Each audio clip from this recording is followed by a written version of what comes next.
ಧರ್ಮಸ್ಥಳ ಪ್ರಕರಣದ ತನಿಖೆಗೆ ಎಸ್ಐಟಿಯನ್ನ ರಚನೆ ಮಾಡಿರುವಂತ ವಿಚಾರಕ್ಕೆ ಸಂಬಂಧಪಟ್ಟಂತೆ ಸಮಾಧಿಯೊಳಗಿನ ಸತ್ಯ ಹೊರಗೆ ಬರೋದಿಲ್ವಾ ಅನ್ನುವಂತ ಪ್ರಶ್ನೆ ಮೂಡ್ತಾ ಇದೆ. ಯಾಕೆ ಅಂತ ಅಂದ್ರೆ ತನಿಖಾಧಿಕಾರಿಗಳಿಗೆ ಕಾಡ್ತಿದ್ಯಾ ಅದೊಂದು ಭಯ. ಅಧಿಕಾರಿಗಳು ಹಿಂದೆ ಸರಿತಾ ಇದ್ದಾರೆ ಅನ್ನುವಂತ ವಿಚಾರ ಏನ್ ಚರ್ಚೆ ಆಗ್ತಾ ಇದೆ. ಹಾಗಾದ್ರೆ ಅದೊಂದು ಭಯ ಅವ್ರಿಗೆ ಕಾಡ್ತಾ ಇದೆಯಾ?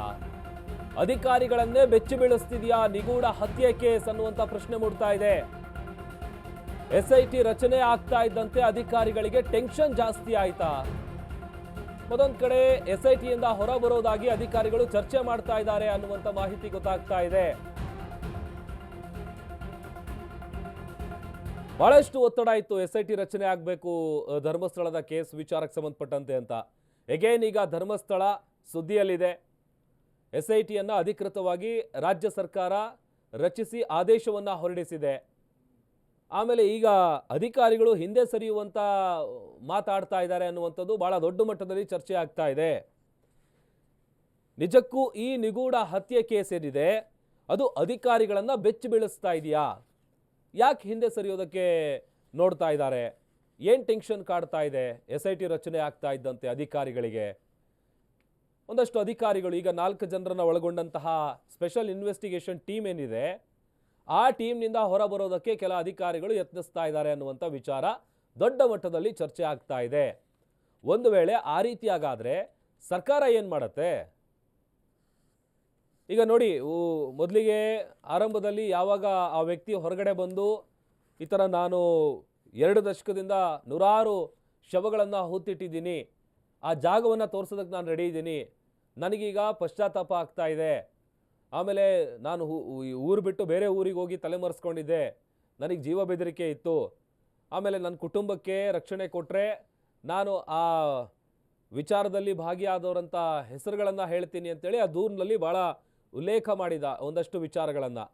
ಮತ್ತೊಂದು ಕಡೆ ಈಗ ಆರಂಭದಲ್ಲಿ ಸರ್ಕಾರ ಅಗತ್ಯತೆ ನೋಡ್ಕೊಂಡು ರಚಿಸ್ತೀವಿ ಅಂತ ಹೇಳಿಕೆಗಳನ್ನು ಕೊಡ್ತಾ ಇತ್ತು. ಅದರ ಬೆನ್ನಲ್ಲೇನೆ ಈಗ ಅಧಿಕೃತವಾಗಿ ಎಸ್ಐಟಿ ರಚನೆ ಆಗಿದೆ. ಬೇಡವೇ ಬೇಡ, ನಮಗೆ ಎಸ್ಐಟಿ ಸಹವಾಸವೇ ಬೇಡ, ಅಧಿಕಾರಿಗಳು ಹಿಂದೆ ಸರಿಯೋದಕ್ಕೆ ಕಾರಣ ಏನು ಗೊತ್ತಾ? ಹಾಗಾದ್ರೆ ಅಶ್ವವೇಗ ನ್ಯೂಸ್ನಲ್ಲಿ ಬಿಗ್ ಎಕ್ಸ್ಕ್ಲೂಸಿವ್ ಸ್ಟೋರಿ. ಎಸ್ಐಟಿ ತನಿಖೆಯಲ್ಲಿ ರಾಜಕಾರಣಿಗಳ ಹಸ್ತಕ್ಷೇಪ ಇದೆ. ತಮ್ಮ ಲಾಭಕ್ಕಾಗಿ ಎಸ್ಐಟಿಯನ್ನ ಬಳಕೆ ಮಾಡಿಕೊಂಡಿದ್ದಾರೆ ಅನ್ನುವಂತ ಆರೋಪ ಕೇಳಿಬರ್ತಾ ಇದೆ. ಹೀಗಾಗಿ ಈ ಕೇಸ್ನಿಂದ ಹಿಂದೆ ಸರಿಯುವಂತ ಸಾಧ್ಯತೆ ದಟ್ಟವಾಗಿದೆ. ಯಾಕಂತಂದ್ರೆ ಹಿಂದೆ ಎಲ್ಲ ಅನೇಕ ಕೇಸ್ಗಳಲ್ಲಿ ಸಾಕ್ಷಿಗಳೇ ಇರಲಿಲ್ಲ ಅಂತ ಹಳ್ಳ ಹಿಡಿದಿದ್ದಂಥ ಕೇಸ್ಗಳಿಗೆಲ್ಲ ಮರುಜೀವ ಕೊಟ್ಟಂತ ದಕ್ಷ ಅಧಿಕಾರಿಗಳಿದ್ದಾರೆ. ಈಗ ಸರ್ಕಾರ ರಚನೆ ಮಾಡಿರುವಂಥ ಎಸ್ಐಟಿಯಲ್ಲಿ ಯಾವುದೇ ರೀತಿಯಾದಂಥ ಒತ್ತಡ ಇರಬಾರ್ದು, ಆಮೇಲೆ ಯಾರ್ದು ಪ್ರಭಾವ ಇರಬಾರ್ದು. ಎಲ್ಲೋ ಒಂದು ಕಡೆ ತಮ್ಮ ಲಾಭಕ್ಕಾಗಿ ಎಸ್ಐಟಿಯನ್ನು ಬಳಕೆ ಮಾಡ್ಕೋತಾ ಇದ್ದಾರೆ ಅನ್ನುವಂಥ ಆರೋಪ ಇದೆ. ಇದೇ ಕಾರಣಕ್ಕಾಗಿ ಈ ಒಂದು ನಿಗೂಢ ಹತ್ಯೆ ಕೇಸ್ನಿಂದ ಅಧಿಕಾರಿಗಳು ಹಿಂದೆ ಸರಿಯುವಂಥ ಸಾಧ್ಯತೆ ದಟ್ಟವಾಗಿದೆ ಅನ್ನುವಂಥ ವಿಚಾರ ದೊಡ್ಡ ಮಟ್ಟದಲ್ಲಿ ಚರ್ಚೆ ಆಗ್ತಾ ಇದೆ. ಅಶ್ವವೇಗ ನ್ಯೂಸ್ನಲ್ಲಿ ಬಿಗ್ ಎಕ್ಸ್ಕ್ಲೂಸಿವ್ ಸ್ಟೋರಿ ಇದು. ಏನು ಕಾರಣ ನೋಡಿ, ಈಗ ಒಂದು ಕಾರಣ ಇಲ್ಲದೆ ಯಾವುದೇ ಕಾರಣಕ್ಕೂ ಕೂಡ ಹಿಂದೆ ಸರಿಯುವಂಥ ಸಾಧ್ಯತೆ ಇರೋದಿಲ್ಲ. ಯಾಕೆ ಹೋಗ್ತಾ ಇದ್ದಾರೆ? ನಮಗೆ ಬೇಡವೇ ಬೇಡ, ಎಸ್ಐಟಿ ಸವಾಸನೆ ಬೇಡ ಅನ್ನುವಂಥ ನಿರ್ಧಾರಕ್ಕೆ ಯಾಕೆ ಬರ್ತಾ ಇದ್ದಾರೆ? ಏನು ಕಾರಣ ಇರ್ಬೋದು? ಒಂದಷ್ಟು ಪ್ರಭಾವಿ ರಾಜಕಾರಣಿಗಳು ಹಸ್ತಕ್ಷೇಪ ಮಾಡ್ತಾ ಇದ್ದಾರೆ. ಕೇವಲ ತಮ್ಮ ಲಾಭಕ್ಕಾಗಿ ಎಸ್ಐಟಿಯನ್ನ ಬಳಕೆ ಮಾಡ್ಕೋತಾರೆ ಅನ್ನುವಂಥ ಆರೋಪ ಇದೆ. ಆ ಕಾರಣಕ್ಕಾಗಿ ಕೇಸ್ನಿಂದ ಹಿಂದೆ ಸರಿಯುವಂಥ ಪ್ರಯತ್ನಗಳು ನಡೀತಾ ಇದೆ. ಪ್ರಣವ್ ಮೊಹಂತಿ ಅವರ ನೇತೃತ್ವದಲ್ಲಿ ತಂಡ ರಚಿಸಲಾಗಿದೆ.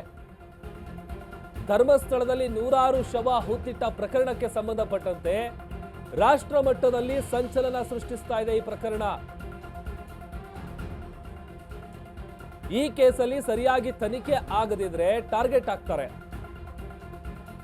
ಯಾರನ್ನ? ಪೊಲೀಸ್ ಅಧಿಕಾರಿಗಳನ್ನ ಟಾರ್ಗೆಟ್ ಮಾಡುವಂತ ಸಾಧ್ಯತೆ ಇರುತ್ತೆ. ಹೀಗಾಗಿ ಅಧಿಕಾರಿಗಳು ಕೇಸ್ನಿಂದ ಹಿಂದೆ ಸರಿತಾರ? ಹಾಗಾದ್ರೆ ಸಮಗ್ರವಾದಂಥ ತನಿಖೆ ಆಗಬೇಕು, ನಿಷ್ಪಕ್ಷಪಾತವಾದಂಥ ತನಿಖೆ ಆಗಬೇಕು. ಸಮಗ್ರವಾದಂಥ ತನಿಖೆಯನ್ನು ನಡೆಸಿ ಡಿಜಿಪಿಗೆ ವರದಿ ಸಲ್ಲಿಸೋದಕ್ಕೆ ಈಗ ಸರ್ಕಾರ ಸೂಚನೆಯನ್ನು ಕೊಟ್ಟಿದೆ. ಒಂದು ಕಡೆ ರಾಷ್ಟ್ರ ಮಟ್ಟದಲ್ಲಿ ಸಂಚಲನ ಸೃಷ್ಟಿ ಮಾಡಿದೆ ಈ ಪ್ರಕರಣ. ಪರ ವಿರೋಧದ ಚರ್ಚೆಗಳು ನಡೀತಾ ಇದೆ. ಸೋಷಿಯಲ್ ಮೀಡಿಯಾಗಳಲ್ಲೂ ಕೂಡ ಅಂತೆ ಕಂತೆ ಊಹಾಪೋಹಗಳು, ಕೆಲವರು ನಡೆದಿದೆ ಅಂತ, ಇನ್ನು ಕೆಲವರು ನಡೆದಿಲ್ಲ ಅಂತ. ಬಸವರಾಜ್ ನಮ್ಮ ಪ್ರತಿನಿಧಿ ವಿಚಾರಕ್ಕೆ ಸಂಬಂಧಪಟ್ಟಂತೆ ಹೆಚ್ಚಿನ ಡೀಟೇಲ್ಸ್ ಅನ್ನ ಕೊಡ್ತಾರೆ. ಬಸವರಾಜ್, ಒಂದ್ ಕಡೆ SIT ರಚನೆ ಆಗಿದೆ, ಆ SIT ಟೀಮ್ನಿಂದ ಹೊರಬರೋದಕ್ಕೆ ಕೆಲ ಅಧಿಕಾರಿಗಳು ಯತ್ನಿಸ್ತಾ ಇದ್ದಾರೆ, ಅದಕ್ಕೆ ಕಾರಣ ಏನು ಅಂತ. ಅದರ ಜೊತೆಗೆ ಒಂದು ವೇಳೆ ಈ ಪ್ರಭಾವಿ ರಾಜಕಾರಣಿಗಳ ಹಸ್ತಕ್ಷೇಪ ಇದೆ ಅನ್ನುವಂಥ ಆರೋಪ ಕೂಡ ಕೇಳಿಬರ್ತಾ ಇದೆ. ಸೊ ಏನ್ ಮಾಹಿತಿ ಸಿಗ್ತಾ ಇದೆ ಬಸವರಾಜ್? ಪ್ರಭು, ಧರ್ಮಸ್ಥಳದಲ್ಲಿ ನೂರಾರು ಶವಗಳನ್ನ ಊತಿಟ್ಟ ಪ್ರಕರಣಕ್ಕೆ ಸಂಬಂಧಪಟ್ಟಂತೆ ಈಗಾಗಲೇ 4 IPS ಅಧಿಕಾರಿಗಳ ನೇತೃತ್ವ ತಂಡದಲ್ಲಿ SIT ಯನ್ನ ರಾಜ್ಯ ಸರ್ಕಾರ ರಚಿಸಿರುವಂತದ್ದು. ಅದರಲ್ಲಿ ಪ್ರಮುಖವಾಗಿ 2 IPS ಅಧಿಕಾರಿಗಳು SIT ತಂಡದಿಂದ ಹಿಂದೇಟು ಆಗ್ತಾ ಇದ್ದಾರೆ ಅನ್ನುವಂತ ಪ್ರಶ್ನೆ ಉದ್ಭವ ಆಗಿದೆ.